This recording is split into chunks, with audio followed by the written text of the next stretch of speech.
పురాణం వారి పరాభవ నామ సంవత్సర ఫలితాలు. దీనిలో మొదటగా మేషరాశి. మేషరాశికి ఈ సంవత్సరం ఆదాయం చూస్తే 11గా ఉంది, వ్యయం చూసినట్టయితే 5గా ఉన్నది.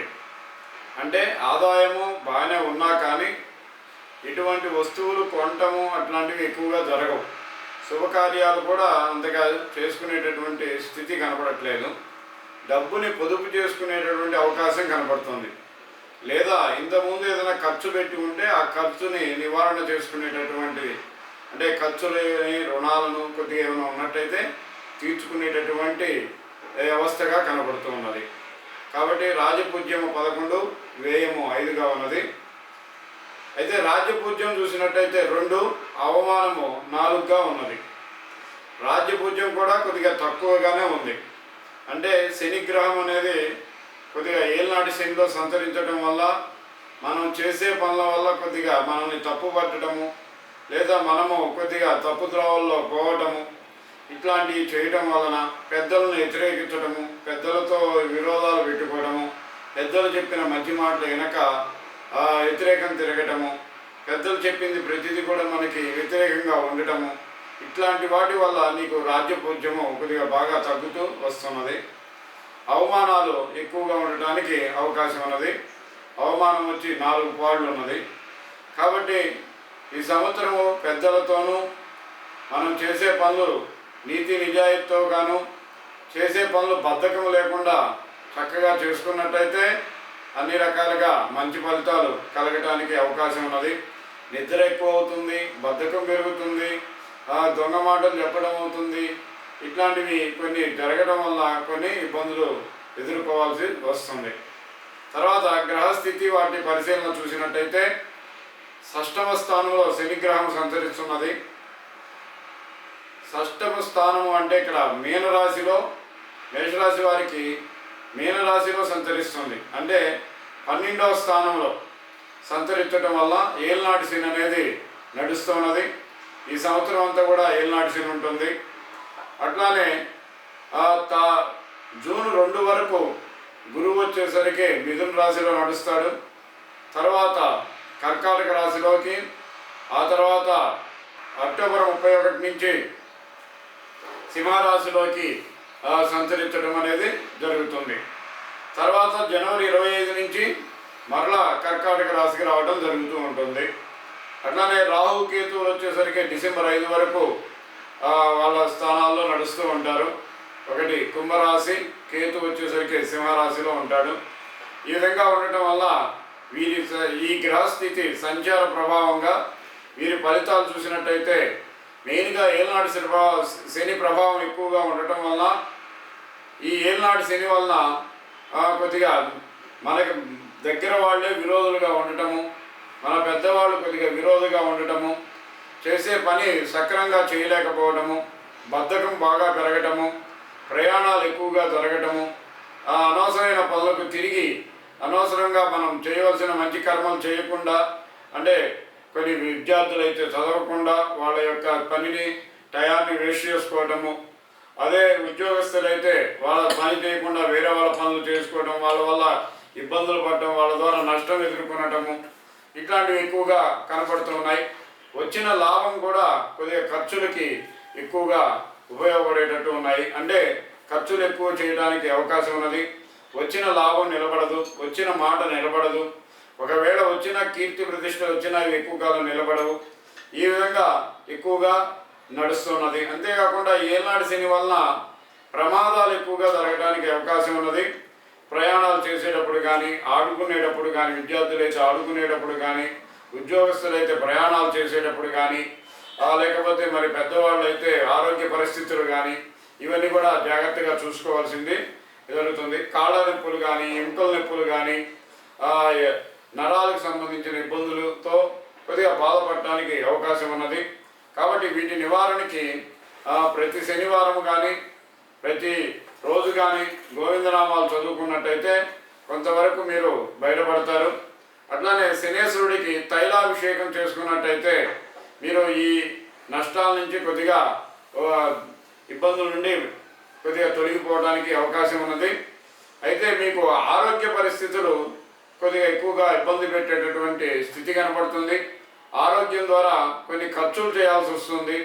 శత్రువుల ద్వారా లేదా మిత్రుల ద్వారా కొద్దిగా ఖర్చు పెట్టాల్సి వస్తుంటుంది. వాటి ద్వారా ఆరోగ్యం ద్వారా కూడా కొద్దిగా ఇబ్బందులు పడాల్సి వస్తూ ఉంటుంది. వాటి ద్వారా కొద్దిగా ఖర్చులు ఎక్కువ జరగడానికి అవకాశం ఉన్నది. అదేవిధంగా చూసుకున్నట్టయితే ధన విషయము కొద్దిగా నిలబడటం కష్టంగా ఉంటుంది. ధన ఖర్చులు ఎక్కువగా అవుతాయి. సంచారం వల్ల ఎక్కువ ఖర్చులు అవుతాయి. మాట వల్ల కొద్దిగా ఖర్చులు ఎక్కువగా ఇబ్బందులు పడాల్సి వస్తుంది. మనం దురుచుగా మాట్లాడటం వల్ల కానీ, ఎవరైనా మంచివాళ్ళు కానీ పెద్దవాళ్ళు కానీ ఇంకొకరు కానీ చెప్పిన మాట వినకుండా, వాళ్ళు చెప్పింది వినకుండా మన పనులు మనం చేసుకొని మొండిగా వెళ్ళటం వల్ల ఇబ్బందులు పడటం జరుగుతూ ఉంటుంది. ఆ కుటుంబంలో చికాకులు ఏర్పడటానికి కూడా కొంతవరకు అవకాశం ఉన్నది. అయితే దీన్ని బట్టి ఇంకా చూసినట్టయితే ఈ శనిగ్రహం యొక్క ఫలితాలు ఇంకా ఎక్కువగానే ఉన్నాయి ఈ సంవత్సరము. మనం చేసే తండ్రితో కానీ పెద్దలతో కానీ కొద్దిగా విరోధభావం ఎక్కువగా కనబడుతూ ఉన్నది. దూర ప్రయాణాలు చేయడానికి కొద్దిగా ఖర్చులు పెట్టాల్సి వస్తూ ఉంటుంది. మంచి చేయాలనుకొని చెడుగా చేసుకోవటము, చెడు కలగటము ఇట్లాంటివి ఎక్కువగా జరుగుతూ ఉంటాయి. కాబట్టి వీరు కొద్దిగా ప్రతి శనివారం వెంకటేశ్వర స్వామి ప్రార్థన చేసుకున్నట్టయితే మంచి ఫలితాలు పొందుతూ ఉంటారు. అదేవిధంగా ఇక గురువు లక్షణాలు చూసినట్టయితే గురువు తృతీయ స్థానంలో ఉన్నాడు. ఆయన ఈ జూన్ 2 వరకు తృతీయ స్థానంలో ఉండడం వల్ల ధైర్యము, మొండితనము, బలము ఇవన్నీ కూడా బాగుండటం జరుగుతుంది. అయితే సోదరుల ద్వారా కానీ ప్రయాణాల ద్వారా కానీ కొద్దిగా ఖర్చులు ఎదుర్కోవాల్సి వస్తుంది. ధైర్యంతో మనం ఎట్లయినా చేసినా ఏమైనా చేసినా గెలుస్తాము, లేకపోతే ఈ విధమైనటువంటి మొండితనంతో కొద్దిగా నష్టపోవాల్సి వస్తూ ఉంటుంది. అట్లానే ఇట్లాంటి యొక్క పనితనం వల్ల కొంత మంచితనం కూడా నష్టపోవాల్సి వస్తుంది. మంచి భాగ్యస్థితిని మీరు చేజార్చుకోవడం జరుగుతూ ఉంటుంది. కాబట్టి పెద్దల యందు గౌరవంగా ఉండండి. పెద్దలు చెప్పిన మాట వినండి. వీలైతే ప్రతి శనివారం వెంకటేశ్వర స్వామి ప్రార్థన చేసుకోండి. గురువారం పూట తండ్రి యొక్క ఆశీర్వాదం తీసుకోండి. విద్యలో కానీ, ఉద్యోగంలో కానీ, వ్యాపారంలో కానీ, మరి యొక్క మీరు తలపెట్టిన ఆ పనుల్లో కానీ కొంతవరకు విజయాన్ని పొందడానికి అవకాశం ఉంటుంది. అట్లానే మీరు చూసినట్టయితే మీకు జూన్ 2 తర్వాత నుంచి విద్యా స్థానంలో కానీ, ఉద్యోగ స్థానంలో కానీ, మరి వ్యాపారంలో కానీ, వ్యవసాయంలో కానీ, మరి ఏ విధంగా అయినా కానీ కొంతవరకు వెసులుబాటు కలుగుతుంది. కొంతవరకు బాగానే ఉంటుంది. కానీ గురువు 4వ స్థానంలో ఉండటం వలన తల్లికి కొద్దిగా అనారోగ్య సూచనలు కనపడుతున్నాయి. లేదా మీ మాతృవర్గంలో వాళ్ళకి కొద్దిగా అనారోగ్య సూచనలు కనపడతాయి. గృహ సంబంధించి కానీ, వ్యవసాయ సంబంధించి కానీ, వ్యాపార సంబంధించి కానీ కొంతవరకు ఒడిదుడుకులు ఎదుర్కోవాల్సి వస్తుంది. కానీ చివరికి మడికి 60% మంచి లాభమే కలుగుతూ ఉంటుంది. కాకపోతే 4 అనేది అర్ధాష్టమంలో ఉంటాడు కాబట్టి కొంతవరకు ఇబ్బందులు ఎదుర్కోవాల్సి వస్తూ ఉంటుంది. కాబట్టి ప్రతి గురువారం కూడా పెద్దల యొక్క ఆశీర్వాదం తీసుకోండి. మీ తండ్రి గారి కానీ, తాతగారి ఆశీర్వాదం కానీ తీసుకురండి. కొంత చదువులో కానీ, విద్యలో కానీ, ఉద్యోగంలో కానీ, వ్యాపారాల వ్యవసాయంలో కానీ, మరి ఏ ఇతర కార్యక్రమాలు అయినా కానీ మంచి లాభం పొందడానికి అవకాశం ఉంటుంది. తర్వాత నెక్స్ట్ చూసినట్టయితే అక్టోబర్ 31 నుంచి ఆయన 5వ స్థానంలోకి వెళ్ళటం వల్ల విద్యలో మంచి వృద్ధి కలుగుతుంటుంది. విద్య, ఉద్యోగ, వ్యాపార, ధన, వ్యవసాయ సంపద అనేది బాగా పెరిగిపోతూ ఉంటుంది. 3 నెలలు మీకు ఆదాయం పుష్కలంగా ఏర్పడుతుంది. విద్య చదువుతున్న వాళ్ళకి విద్య బాగుంటుంది. వ్యాపారం చేసే వాళ్ళకి వ్యాపారం బాగా వస్తుంది. వ్యవసాయం చేసే వాళ్ళకి పంట బాగా పండుతుంది.